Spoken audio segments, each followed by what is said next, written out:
Hola semuanya, bagaimana nih kabar kalian? Untuk kesempatan kali ini kita akan melanjutkan Donghua dari Tomb of Valengard untuklah episode terbarunya. Di part sebelumnya, Chenan dan Dewa Iblis tanpa nama sama sekali tidak mendapati jawaban tentang masa lalu mereka. Yang satu ingatannya disegel, yang satu juga sama sekali tidak tahu menahu. Namun permasalahannya bertambah. Ketika Ling Yun berhasil keluar dari tanah terlarang, dia akanlah mengadu domba kepada seluruh akademi kalau Chenan adalah penjahat, guys. Kalau begitu, langsung saja ya, kita masuk ke dalam ceritanya. Kini, keberadaan dari Chenan telah diketahui oleh si tua yang buta dan juga si tua yang lumpuh, serta ya pasukan dari keluarga Lin. Untuk melawan pasukannya, Chenan mampu untuk menghadapinya.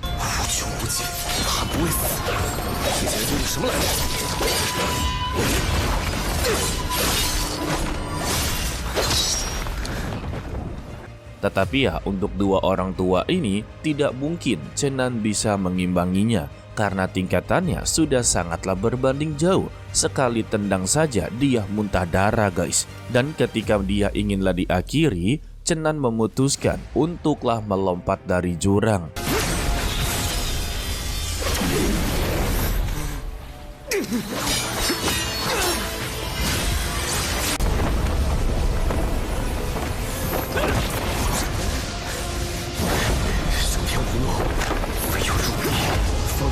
Di sini tujuan utama dia harus bisa melarikan diri. Jika tidak ya, maka dia tidak akan bisa bertahan hidup. Sedangkan untuk Ling Yun telah mendapati informasi terbaru. Dalam tempat kematian, hanya Chenan sajalah yang berhasil melarikan diri, guys. Serta pasukannya yang telah mengejar-ngejar keberadaannya haruslah mengalami kerugian yang sangatlah besar, guys.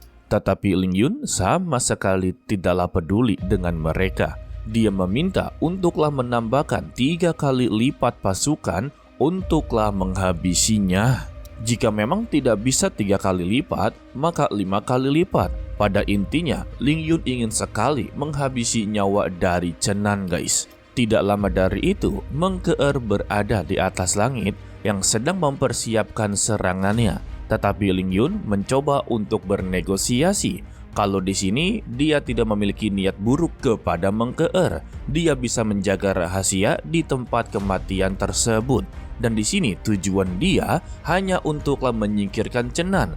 Jika dia berhasil menyingkirkannya, maka semua ini akanlah kembali menjadi normal. Jadi ya, dia meminta kepada Mengkeer tidak perlu khawatir. Dia telah mempunyai rencananya sendiri dan untuk rahasia ini dia akanlah bungkam 1000 kata. Mendengar ini, Mengkeer langsunglah pergi. Tetapi Ling Yun menjadi sangatlah penasaran dengannya. Dia bisa masuk ke kediamannya tanpa sepengetahuan orang pun. Hal ini membuat dia sangatlah yakin seyakinnya kalau Mengkeer bukanlah orang biasa. Ya jelas dong. Tidak lama dari itu juga datanglah sang pelayan untuk memberitahu kalau beberapa kepala sekolah dan ahli dari berbagai keluarga inginlah bertemu dengannya. Dan inilah saatnya untuk mengadu domba, guys.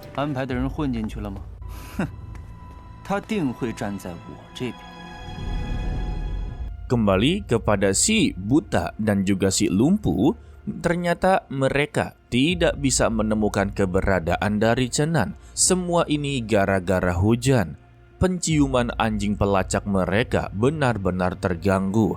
Tetapi ya, mereka telah merencanakan kalau di luar tempat kematian telah dikunci dengan begitu ketat, guys. Jadi pada intinya, Chenan tidak bisa untuk melarikan diri maupun keluar dari tempat ini sungguhlah mustahil.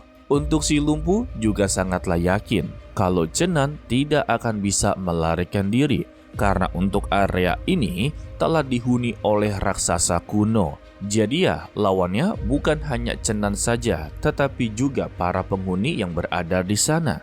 Sehingga ya, dia memutuskan untuklah mencari tempat yang aman dan beristirahat untuk malam hari ini.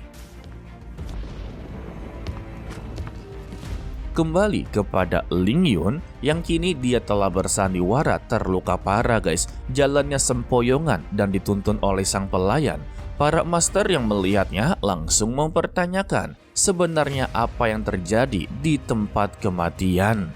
Dan mengapa hanya dia satu-satunya yang kembali. Dan aktingnya benar-benar membuat semua orang percaya kalau mereka semua yang ikut dalam tanah kematian telah meninggal dunia. Sedangkan untuk Chen Nan, dia ternyata berhasil selamat ya.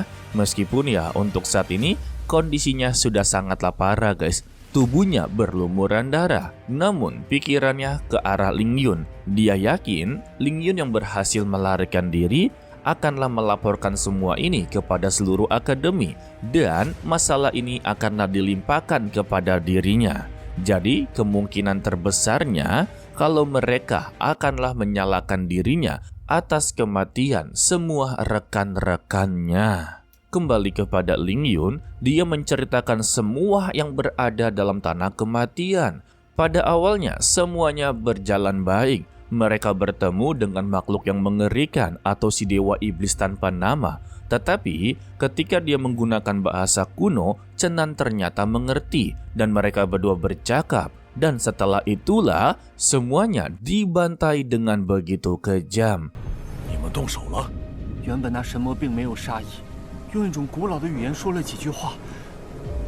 Kita kembali lagi kepada Chen Nan yang lukanya sudah sangatlah parah. Ketika dia merasa kalau ini adalah akhir hidupnya, tiba-tiba ya untuk jiwa dewa dan jiwa iblisnya keluar, serta Giok Rui juga keluar. Mereka menyalurkan energi spiritual yang membuat tubuh dari Chen Nan perlahan-lahan dipulihkan.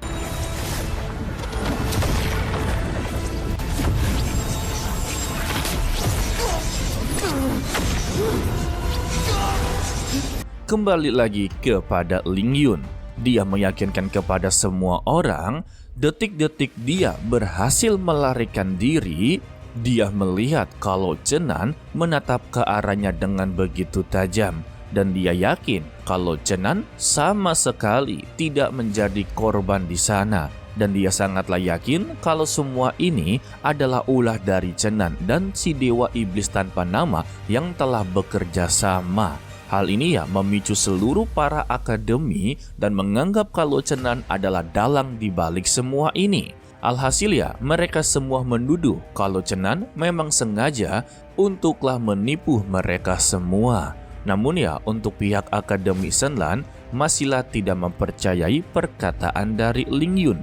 Untuk kepala akademi mempertanyakan lagi apakah dia berbicara berdasarkan fakta. Dan Ling Yun meminta kepada mereka semua, jika tidak percaya kepadanya, tunggu saja Mengkeer datang. Dia akan memberitahu semua apa yang terjadi. Selagi menunggu Mengkeer benar-benar datang, bawahan dari Ling Yun mencoba untuklah memprovokasi mereka semua, membuat satu ruangan benar-benar begitu chaos.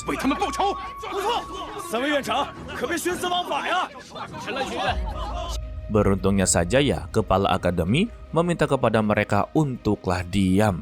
Lalu Ling Yun menambahkan provokasinya. Dia yakin kalau Chen Nan telah menipu mereka semua. Dan sebagai dendamnya kepada Chen Nan, dia menawarkan hadiah 150.000 koin emas untuklah kepala Chen Nan guys. Alasan dia melakukan ini ya, dia yakin kalau Chen Nan bisa keluar dari tanah kematian.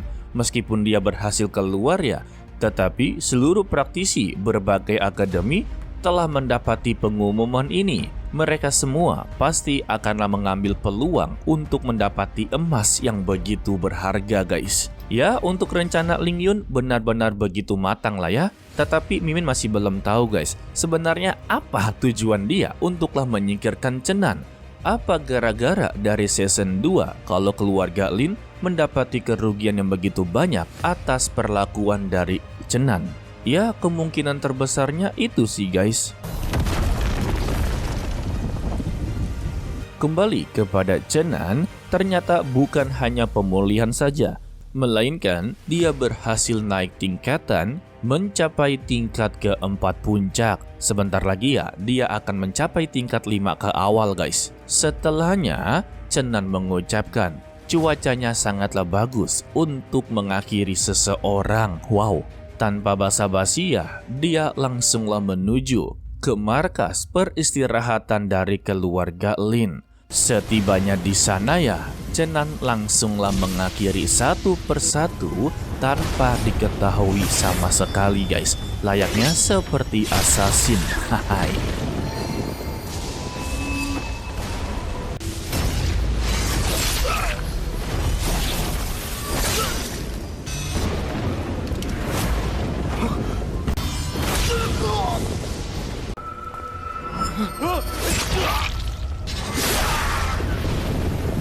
Setelah berhasil menghabisi beberapa keroco atau penjaga keluarga Lin, dia langsunglah mentargetkan si tua buta untuk diakhiri. Tetapi untuk si tua buta ini cukuplah sulit untuk dikalahkan guys. Anggapannya dia ini adalah bos dari markas tersebut.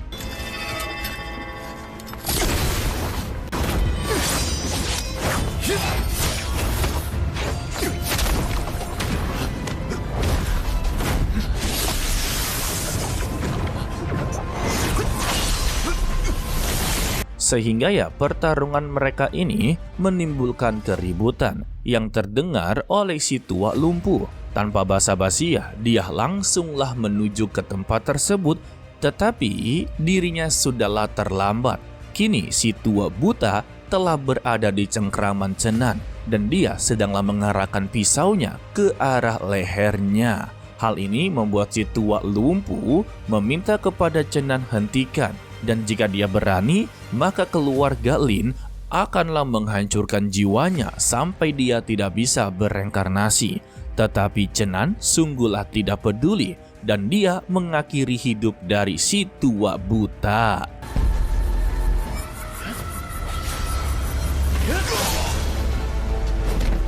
Alhasil ya, pertarungan mereka juga tidak bisa untuklah dihindari guys.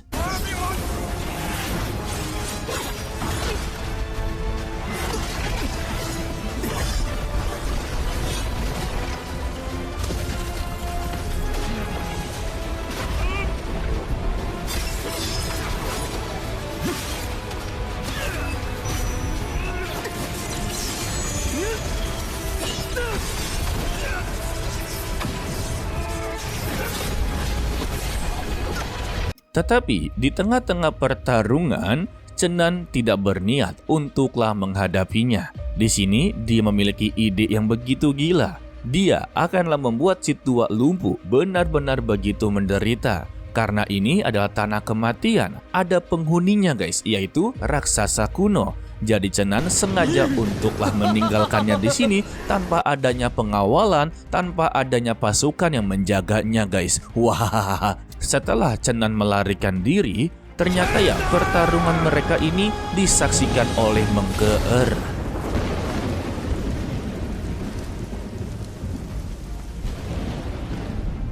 Sementara itu, di berbagai kota, Chen Nan kini telah menjadi buronan resmi yang paling tertinggi guys. Siapapun yang berhasil untuklah menghabisi nyawanya atau memenggal kepalanya, mereka akanlah mendapati hadiah 150.000 koin emas ya. Bahkan ya, poster buronan ini telah menyebar ke kota negara Chu.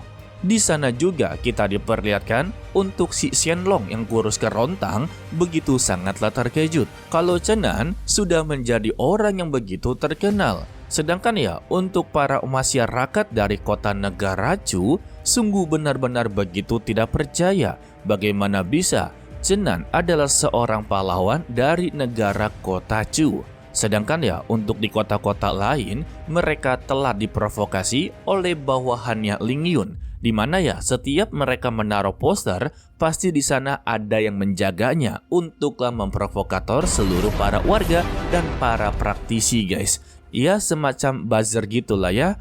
Ya kalian tahu lah ya tugas para buzzer itu seperti apa guys. Alhasil ya nama Chen Nan benar-benar tercoreng. Yang dulunya dianggap sebagai pahlawan sekarang dianggap sebagai pembantai. Kembali ke dalam tanah kematian, ternyata ya untuk pasukan 3 kali lipat yang sebelumnya dikatakan mereka telah datang. Dan ini percuma saja, pasukan dari keluarga Lin tidak akan ada yang mampu guys. Namun mereka berhasil menemukan persembunyian dari Chenan. Dan ketika mereka inginlah masuk atau mengakhiri hidupnya, Chenan ternyata telah menyadarinya. Sembari mengucapkan, orang-orang ini ternyata tidak bisa ditinggal diam begitu saja. Ya, calon-calon dibantai lah guys.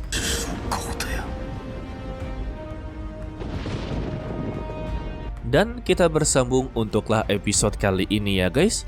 Dan untuk spoiler atau preview di part berikutnya, kita akanlah masih melihat pertarungan dari Chenan.